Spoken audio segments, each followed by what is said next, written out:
London begins preparations for the Diamond Jubilee, a bank holiday weekend that will commemorate the Queen's 60-year reign. But is the Jubilee simply an opportunity for the Queen's subjects to give thanks for 6 decades of royal service? Why is the government so enthusiastic in promoting it? And how will another day off work affect the ailing economy? Hello and welcome to A Simple Question with me, Phil Rees. In today's show, is it simply innocent pageantry, or do royal rituals dull the British public into accepting their place, especially in the midst of an economic crisis? Well, before we find out what the public thinks, here's a short video clip. 2012 marks 60 years of Queen Elizabeth II's reign since she first came to the throne on the 6th of February 1952. Celebrations for the Diamond Jubilee have been ongoing for several months, leading up to the central weekend from the 2nd to the 5th of June, which marks the start of a new 2-day national bank holiday. But the Bank of England governor claims that the Diamond Jubilee weekend could cost the ailing economy a total of £1.2 billion. The bank warned it could reduce the UK's gross domestic product by 0.5% between April and June, making it harder for the economy to pull out of recession. Research carried out during an official impact assessment estimated the cost of the Jubilee could even reach £3.6 billion. The main pageant itself will cost some £12 million, and numerous other costs include £8 million on medals, which will be given to members of the armed forces and emergency services. A survey by the campaigning group Republic revealed that local councils would also be spending around £550,000 on their own celebrations. Graham Smith, the CEO of Republic, criticised the amount of public money that was being spent, arguing that councils across the country are wasting public money while simultaneously cutting jobs. In the Queen's speech, which set out the government's annual priorities, Afghanistan, nuclear proliferation, and beating poverty in the Horn of Africa all ranked highly on the agenda, with few aspirations for improving the public sector. This despite reports that pupils are going to school hungry, as the recession and austerity measures deepens poverty and increases hardship for British citizens. An alarming number of young people are growing up in families where nobody works, and they're growing up facing a background of extreme poverty. This is affecting their ability to learn and achieve in school. So we need to redouble our efforts because those young people are facing an uncertain future. There are broad concerns that the celebrations are intended to divert the public's attention away from the economic crisis and the lack of opportunity for young people. And for some, the proposal made by the Education Secretary Michael Gove that the public should donate £60 million for a yacht to be given to the Queen highlights how out of touch the government has become with the public mood. Following on from the public protests against the extravagance of Prince William's wedding that occurred in April of 2011, critics argue that the royal family helps to preserve Britain's rigid class system and promotes a political culture that justifies privilege and hereditary wealth and discourages social mobility and equal opportunity. So is it morally justifiable that royalty should hold such grand celebrations and utilise scarce public funds when there is so little to invest in public services? A Simple Question is a show that finds out what the public thinks here on the streets of London. I began today by asking what the Queen's Diamond Jubilee is all about. Does it have any wider significance? And how much will it cost the British taxpayer? I think it's symbolic of the longevity of our monarchy, and it says something about the country, that we're stable, reasonably so. What's the Queen's Diamond Jubilee all about in your view? To be honest, I think it's just a load of rubbish, waste of money, a load of stupidness, nonsense, to be honest with you. For me, it's a medieval vestige. Notwithstanding what the abilities or inabilities of the members of the royal family are, for me it's an irrelevance. I think it's the fact that for 60 years she's actually been on the throne, and I think that At a time when people are finding austerity very difficult, I think it's nice to take time off and reflect on what's happened. In your view, what is the significance of the Queen's Diamond Jubilee? Well, I think personally, now more than ever, I think the sense of national pride in Britain is slipping, and I think that with this coming up, it's something that reminds us the longevity of the idea of some sense of Britishness. I think it's an example of what the old Roman emperors used to call bread and circuses. I think it's an attempt to try and take our minds away from austerity, away from the cuts that they're pushing through in Britain and internationally, and to try and take our eyes away onto nice and pretty events. I happen to live in Hackney in East London. I know there it will mean militarisation of the area, people turfed out of their homes because of the Olympics and because of the attempt to get new tenants in. And I think it's a waste of money. Do you know, though, how much the Jubilee will cost the taxpayer? I don't, but it'll probably be a lot less than the Millennium Dome, should we say, or something like that. I have no idea. It almost seems like it's a little bit of a waste of money. I'm really very bad with figures. I haven't a clue how much it'll cost. What I suspect is that it'll cost a lot of money. Hopefully it'll be brought back to some extent. Do you know how much the Queen's Diamond Jubilee is costing the taxpayer and where that money will be going? It's probably in the couple of hundred millions. I'm not exactly sure where the money will be going. I have no idea about the values or volumes at all. The money will be going to commercial companies that make money out of it. It will be going towards people who provide the services generally for the elite in society, and it will cost, whatever the official figure is, it will cost tens of millions of pounds, which we could much better use for schools and hospitals and to create jobs for young people. Those are the views of the public here on the streets of London. Let's now find out what our experts have to say. The Diamond Jubilee is basically 60 years of HM on the throne. Sort of a celebration of all the times that we've really had as her as our head of state, and sort of that sense of togetherness that we've had throughout those years, and a chance to have a good time and a party, and sort of let people in our very diverse society come together. The government, or Her Majesty's government, to be precise, the Treasury, is only paying for the security around the Queen, obviously, and various ministers. But much of the other money, which is about 3.6 billion, I've heard, is actually coming from private donors and sponsors.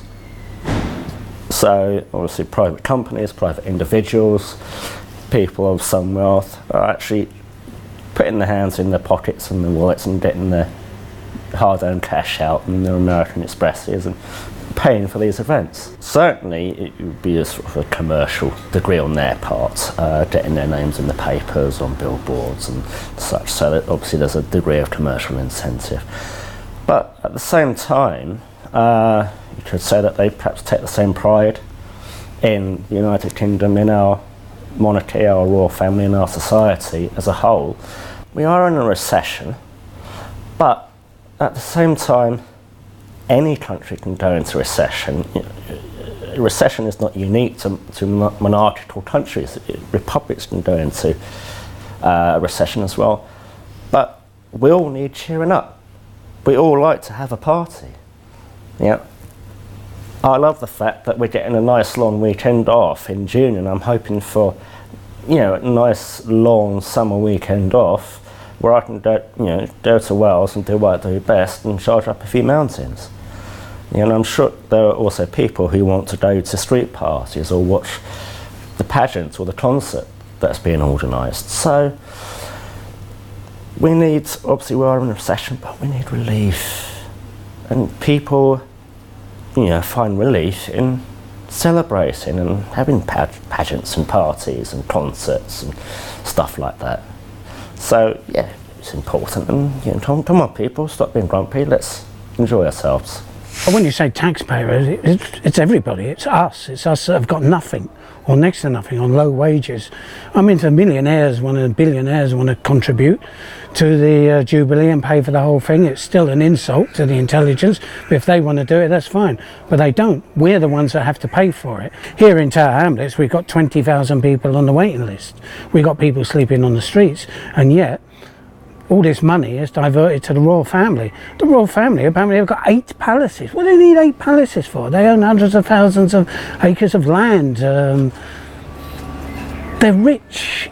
They're overflowing with riches. They own property all over the place. The Duchy of Cornwall, that's Prince Charles, our next and hopefully last king, owns half of Kennington in South London. It's all duchy property, plus huge bits of Cornwall and so on. These people are immensely rich, and yet, ironically, we have to pay for them. There's a thing called the civil list, which basically is where the government, of whatever stripe, Conservative or Labour or Coalition, gives the royal family a vast amount of money every year to maintain themselves. Plus, of course, there's all the hidden factors that are taken into consideration, such as security, foreign travel.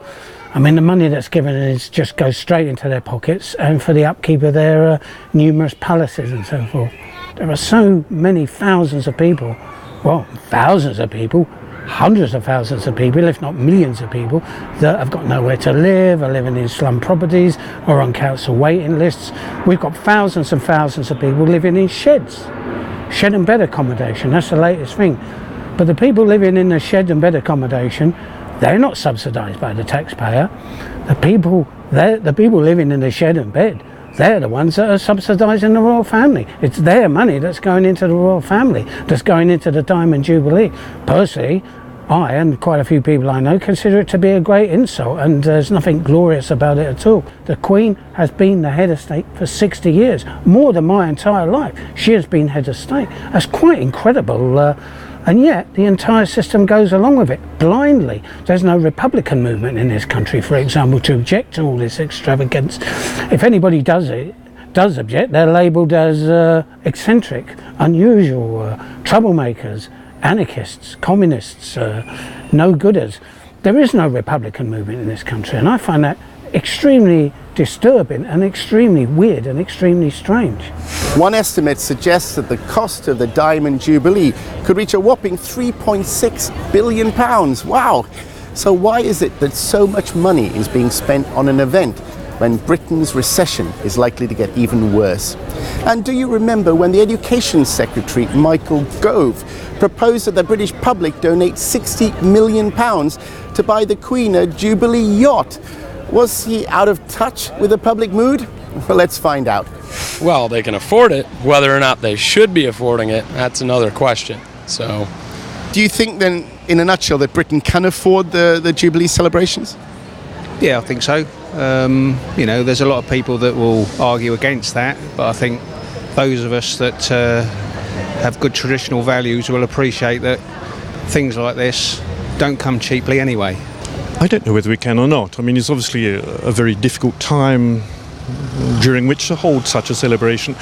Some people would, of course, calculate how much you might be getting in terms of revenue, except that we're likely to get a fair amount in from the Olympics, although that has cost a hell of a lot of money too. It almost seemed like more of a political stunt and more of an interest for the monarchy itself, as opposed to the overall economic good of the country. So I totally disagree with it, considering the shambles in Europe right now. So why do you think this money is spent when the economy is in such a mess? I don't have a clue. I'm going around, can't get a penny, trying to get a job, I can't get nothing, know what I mean?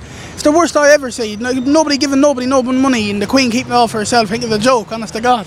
Probably not. It can't afford lots of things it currently thinks it can afford. So, I mean, you know, when these plans were made, we were in a very different time. You have to remember that. It's the same with the Olympics.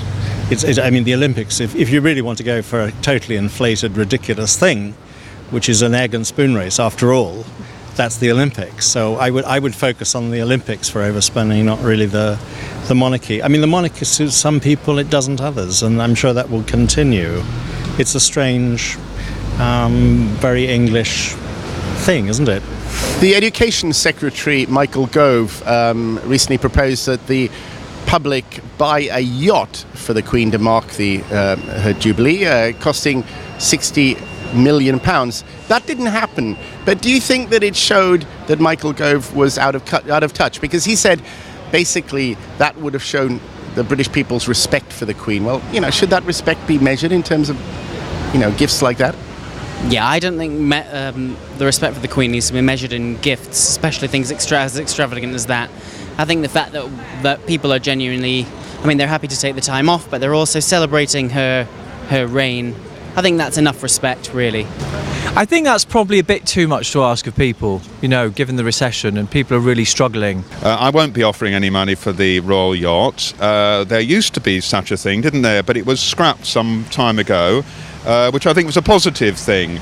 There's a great need for more resources into public transport, and I don't think we should be shelling out for the royal transport when public transport needs more money. The Education Secretary, Michael Gove, suggested that the British taxpayer buy the Queen a yacht costing £60 million of taxpayers' money. Now, this hasn't happened, but does this show that he was out of touch? Because he said this would be a mark of respect that the British public should show. Yeah, that sounds a little bit too far. I think, there's enough money going into celebrations already. The Queen doesn't need a yacht. She's probably got 100 yachts already, so, just concealed away. Don't know, just not necessary. No, I wouldn't do anything of the sort. We're doing quite enough already as taxpayers. Well, those were the views of the public here on the streets of London.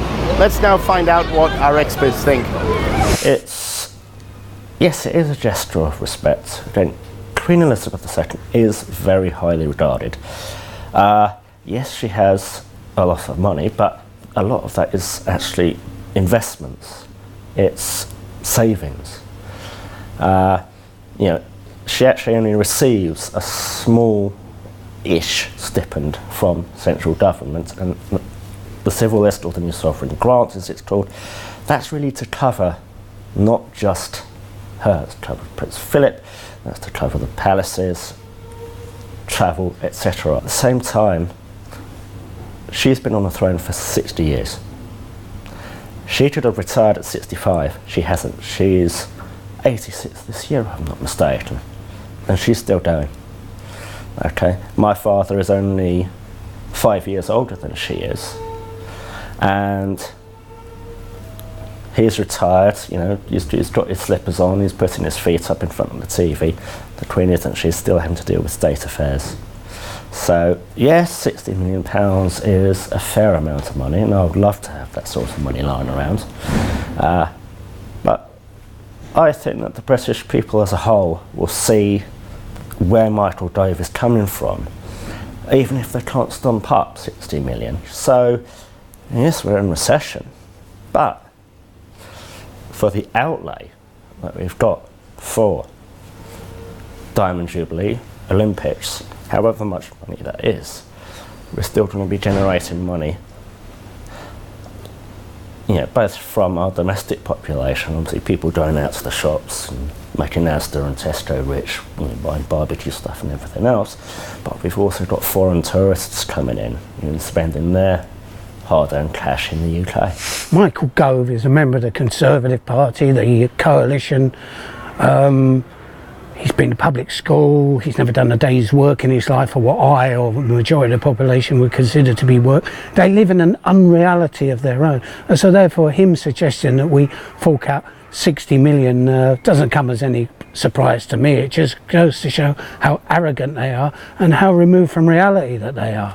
And as for the yachts, when you talk about yacht, there's always a thing with a little sail on it and bathtub size. Lots of people have got yachts in this country. It only costs a couple of £1,000 each, and you can see them going up and down the Thames and on the Medway. Anywhere where there's a river, there's people with a yacht. We're not talking about a yacht, we're talking about a ship, something like a cruise liner with a massive staff. Even if it costs 60 million just to build it, and how much would it cost to maintain it? How much would it cost for to crew it and so on? We would still be paying for it, even after it was built. So yeah. I wouldn't even give them a matchbox with a matchstick and a bit of paper as a sail. let alone a 60 million pound yacht, so-called. Monarchy is a distraction. I really generally cannot understand why these people are so popular. I mean, obviously the ruling class, them, the Labour Party, the government, and so on. They're all into the monarchy. The establishment, the rich, the middle classes are into the monarchy. But I can't really understand how ordinary people can be into the monarchy. These people are people that are complete removed from us, and they're built up into a sort of mystique. They're almost godlike figures. The Queen is almost a godlike figure. But then again, the Queen is the head of the Church of England. The Queen is the head of the armed forces. If you don't pay your tax, and remember, all the coins have got the Queen's image on, if you don't pay your tax, then Her Majesty's Revenue will arrest you. You will go before Her Majesty's courts, and if convicted, go into Her Majesty's prisons. So Her Majesty, the whole image of it, is absolutely ridden for our society. I'd say it's a distraction and a failing of our society. I'd say that I'd say our society has failed a long time. It's in great need of upheaval and change. Even from a so-called bourgeois and middle class perspective, we need upheaval. We're rotting away. We've got a shiny new edifice, but it's built on the foundations of rotting feudalism. And you can't build a modern edifice on rotting feudal foundations. And you've got to remember, the Queen, the palaces, the royal family, the House of Lords, they have real power. So I think that their entire existence, not just the Jubilee, not just the weddings and the other things that they give us, are not just distractions. I think that the entire thing is a distraction. What I genuinely cannot understand is, why do people go for it? I can't understand it. Nobody I know personally goes for it. Nobody. Friends, family, or anything. Nobody I know has got any identification with the royal family, and yet on the days you will see like hundreds of thousands of people lying in the streets. Who are they? Are they the great British public? Or is it that the people that disapprove of these things, you know, the millions that don't go to street parties, that don't come out and don't celebrate? But we've got no voice. We've got no voice whatsoever. You'll hear or see very few dissident voices about the whole thing throughout this entire Jubilee. And that's the way it is, because they actually think that we go for it. So are the celebrations surrounding the Diamond Jubilee justified? Or are they encouraged by the political class in order to keep the public deferent and docile in the face of economic hardship? Let's find out what the public thinks. I don't think it's about partying, but I think we'd be no worse off with it. I don't think it's going to cost us much in net terms, net. Why the Queen's Jubilee is justified? I think it's justified, again, really, just because I think it's a natural expression of the people. It's something they want to celebrate. It's not really imposed from above. It's just a way of people celebrating who they are and what they are. And I think it's almost broader than the monarchy. I think it's a sort of it's a time for people to just be happy in themselves, I think, for once. Well, I think we do need things to cheer us up. I'm not at all against people enjoying themselves. In fact, I think life should be a bit more of a party, rather less of a grind. The trouble is, this is one day when we're told we're allowed to enjoy ourselves. The rest of the time, we're told we must just put our noses to the grindstone. So I'm not against people enjoying themselves, but I think we have to think whether this is an event where we genuinely build up community spirit, where we feel that we're part of one another, that we feel part of a genuine community. And I think people can do that. We saw it during the Occupy movement, actually. But I'm not sure that this is the way to do it. A distraction, yes. Positive, no. I mean, I really can't agree that, you know, technically, yeah, it's a distraction, but it's not really helpful to the overall situation. Well, that's all we've got time for this week. Thanks so much for joining us. If you've got something to say yourself, send an email to asimplequestion@presstv.com. That's asimplequestion@presstv.com. Meanwhile, that's all from me for now. Take care.